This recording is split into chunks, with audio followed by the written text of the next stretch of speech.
ನಮಸ್ಕಾರ ವಿಶ್ವಾನಿ ಟಿವಿಗೆ ಸ್ವಾಗತ. ನಾನು ಚಿದಾನಂದ ರುದ್ರಾಫುರ್ಮಾಡ್. ಸಿದ್ದರಾಮಯ್ಯ ಆಪ್ತರಾಗಿದ್ದು ರಾಜಣ್ಣನ ಕೈಬಿಟ್ಟಿದ್ದೇಕೆ?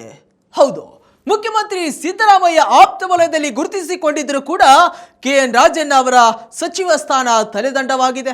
ಇದಕ್ಕೆ ಅವರು ನಿರಂತರವಾಗಿ ನೀಡುತ್ತಿದ್ದ ಪಕ್ಷ ವಿರೋಧಿ ಹೇಳಿಕೆಗಳು, ಚಟುವಟಿಕೆಗಳೇ ಮುಖ್ಯ ಕಾರಣ ಎಂದು ಹೇಳಲಾಗುತ್ತಿದೆ. ಕೆಪಿಸಿಸಿ ಅಧ್ಯಕ್ಷ ಸ್ಥಾನದ ವಿಚಾರದಿಂದ ಹಿಡಿದು ಮುಖ್ಯಮಂತ್ರಿ ಬದಲಾವಣೆ ವಿಚಾರದವರೆಗೆ ಹಲವು ಬಾರಿ ರಾಜಣ್ಣ ಪಕ್ಷಕ್ಕೆ ಮುಜುಗರ ತರುವಂತಹ ಹೇಳಿಕೆಗಳನ್ನು ನೀಡಿದರು. ಇದೀಗ ಮತಗಳ್ಳತನ ವಿಚಾರದಲ್ಲಿ ರಾಹುಲ್ ಗಾಂಧಿ ನೇತೃತ್ವದಲ್ಲಿ ಹೋರಾಟ ನಡೆಯುತ್ತಿರುವ ವೇಳೆ ನೀಡಿರುವ ಹೇಳಿಕೆಯೊಂದು ರಾಜಣ್ಣ ರಾಜೀನಾಮೆಗೆ ಮುಖ್ಯ ಕಾರಣವಾಗಿರಬಹುದು ಎಂದು ಹೇಳಲಾಗುತ್ತಿದೆ. ಲೋಕಸಭಾ ಚುನಾವಣೆ ಸಮಯದಲ್ಲಿ ಮಹದೇವಪುರ ವಿಧಾನಸಭಾ ಕ್ಷೇತ್ರದಲ್ಲಿ ಮತಗಳ್ಳತನವಾಗಿದೆ ಎಂದು ಕಾಂಗ್ರೆಸ್ನ ರಾಷ್ಟ್ರೀಯ ಮತ್ತು ರಾಜ್ಯ ನಾಯಕರು ಬೆಂಗಳೂರಿನಲ್ಲಿ ಬೃಹತ್ ಪ್ರತಿಭಟನೆಯನ್ನು ಮಾಡಿದ್ರು. ಈ ವಿಚಾರವಾಗಿ ಮಾತನಾಡಿದ ರಾಜಣ್ಣ, ಮತಗಳ್ಳತನ ನಡೆದಿರೋದು ನಿಜ, ಆದ್ರೆ ನಾವು ಮೊದಲು ನೋಡಿಕೊಳ್ಳದೆ ಈಗ ಹೇಳ್ತಿರೋದು ನಮಗೆ ನಾಚಿಕೆ ಆಗ್ಬೇಕು. ನಮ್ಮದೇ ಸರ್ಕಾರ ಇದ್ದಾಗ ವೋಟರ್ ಲಿಸ್ಟ್ ಮಾಡಿದ್ದು ಹಾಗೇನು ಕಣ್ಮುಚ್ಚೆ ಕುಳಿತಿದ್ರಾ ಅಂತ ತಮ್ಮದೇ ಸರ್ಕಾರದ ವಿರುದ್ಧ ಬೇಸರವನ್ನು ವ್ಯಕ್ತಪಡಿಸಿದ್ರು ರಾಜಣ್ಣ. ಇದರಿಂದ ತಮ್ಮದೇ ಪಕ್ಷದ ನಾಯಕರು ಮುಜುಗರಕ್ಕೀಡಾಗಿದ್ರು. KN ರಾಜಣ್ಣ ಅವರ ಈ ಒಂದು ಹೇಳಿಕೆಯಿಂದ ಹೈಕಮಾಂಡ್ ತೀವ್ರ ಅಸಮಾಧಾನಗೊಂಡು ರಾಜೀನಾಮೆ ನೀಡುವಂತೆ ಸೂಚಿಸಿದೆ ಎಂದು ರಾಜಣ್ಣ ಅವರ ಆಪ್ತ ಮೂಲಗಳು ತಿಳಿಸಿವೆ. ಒಂದು ವೇಳೆ ರಾಜೀನಾಮೆ ನೀಡದಿದ್ರೆ ಉಚ್ಚಾಟನೆಯನ್ನ ಮಾಡುವ ಕುರಿತು ಕೂಡ ಹೈಕಮಾಂಡ್ ಮುಂದಾಗಿತ್ತು ಎನ್ನುವ ಸುದ್ದಿ ಇದೆ. ತಮ್ಮದೇ ಪಕ್ಷದ ವಿರುದ್ಧ ಹೇಳಿಕೆಗಳನ್ನು ನೀಡುವ ಮೂಲಕ ವರಿಷ್ಠರು ಮುಜುಗರಕ್ಕೀಡಾಗುವಂತೆ KN ರಾಜಣ್ಣ ಮಾಡ್ತಾ ಇದ್ರು. ಇದರಿಂದ ಕಾಂಗ್ರೆಸ್ ಹೈಕಮಾಂಡ್ ಅಸಮಾಧಾನಗೊಂಡಿದ್ದು ಸಚಿವ ಸ್ಥಾನಕ್ಕೆ ರಾಜೀನಾಮೆ ನೀಡುವಂತೆ KN ರಾಜಣ್ಣ ಅವರಿಗೆ ಸೂಚಿಸಿದೆ ಎಂದು ತಿಳಿದು ಬಂದಿದೆ. ಹೈಕಮಾಂಡ್ ಸೂಚನೆ ಮೇರೆಗೆ KN ರಾಜಣ್ಣ ಅವರು ಸಚಿವ ಸ್ಥಾನಕ್ಕೆ ರಾಜೀನಾಮೆ ನೀಡಿದ್ದಾರೆ. ಹೈಕಮಾಂಡ್ ಸೂಚನೆ ನೀಡಿದ ಹಿನ್ನೆಲೆ ಮುಖ್ಯಮಂತ್ರಿ ಸಿದ್ದರಾಮಯ್ಯ ಅವರಿಗೆ ರಾಜೀನಾಮೆಯ ಪತ್ರವನ್ನು ಸಲ್ಲಿಸಿದ್ರು.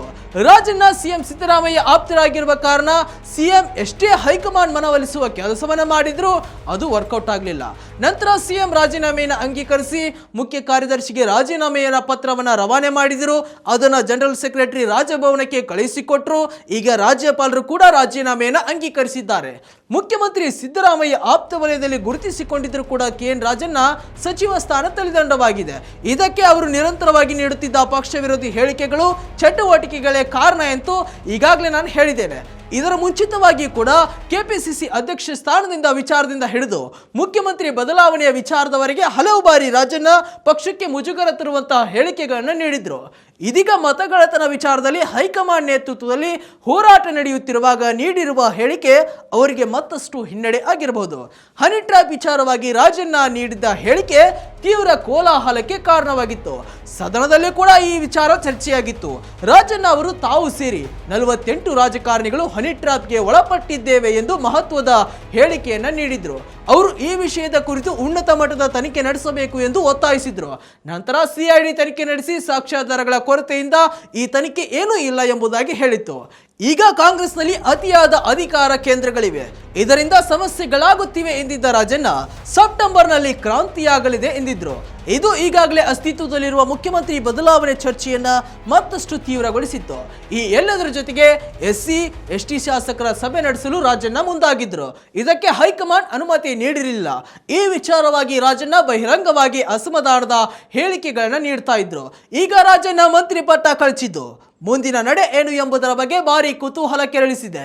ಹೇಳಿಕೆಯಲ್ಲಿ ರಾಜಣ್ಣ ತುಮಕೂರು ಭಾಗದಲ್ಲಿ ಬಹಳ ಪ್ರಭಾವಿ ಮತ್ತು ಹಿರಿಯರಾಗಿ ಬಹಳ ಪ್ರಾಬಲ್ಯವನ್ನು ಹೊಂದಿದ್ದಾರೆ. ಹಾಗಾಗಿ ಈಗ ರಾಜೀನಾಮೆ ಕೊಟ್ಟಿರುವುದು ಕೂಡ ಅವರ ಮುಂದಿನ ತೀರ್ಮಾನ ಏನಿರಲಿದೆ ಎಂಬುದರ ಬಗ್ಗೆ ಎಲ್ಲರಲ್ಲಿ ಕುತೂಹಲ ಹೆಚ್ಚಾಗುವಂತೆ ಮಾಡಿದೆ. ರಾಜಣ್ಣ ರಾಜೀನಾಮೆಗೆ ಕಾರಣ ಏನಿರಬಹುದು ಎಂಬುದರ ಬಗ್ಗೆ ನೀವು ಕೂಡ ಕಾಮೆಂಟ್ ಮೂಲಕ ತಿಳಿಸಿ. ವೀಕ್ಷಕರೇ, ಇದಾಗಿತ್ತು ಇವತ್ತಿನ ಸ್ಪೆಷಲ್ ಸ್ಟೋರಿ.